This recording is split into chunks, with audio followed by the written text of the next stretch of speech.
আজকে বুধবার 31শে ডিসেম্বর 2025।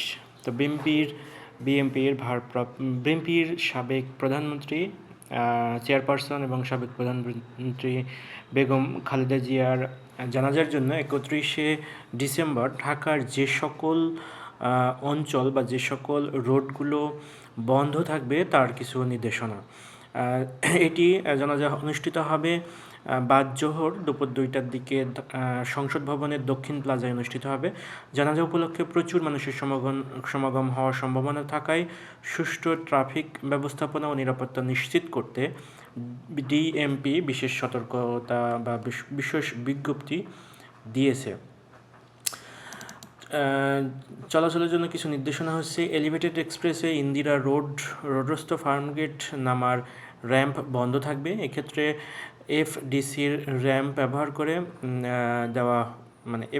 ব্যবহার করা হবে। সোনারগাঁও মোড় হতে ফার্মগেট, বিজয় সরণি, কাজী নজরুল এভিনিউ রোড সীমিত গাড়ি চলাচল করবে। যথাসম্ভব কাজী নজরুল এভিনিউ সড়ক পরিহার করতে হবে।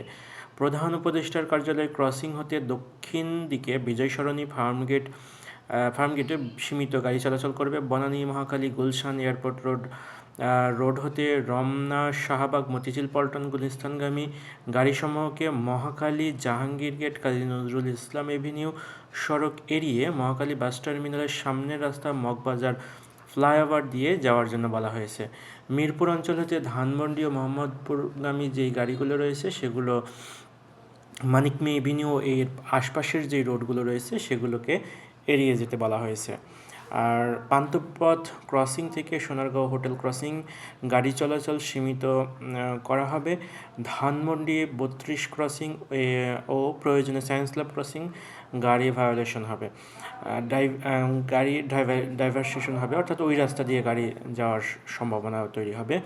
আর প্রধান উপদেষ্টা কার্যালয়ে ক্রসিং হতে দক্ষিণ দিক সীমিত পরিমাণে গাড়ি চলাচল করবে। জানাজাস্থলকে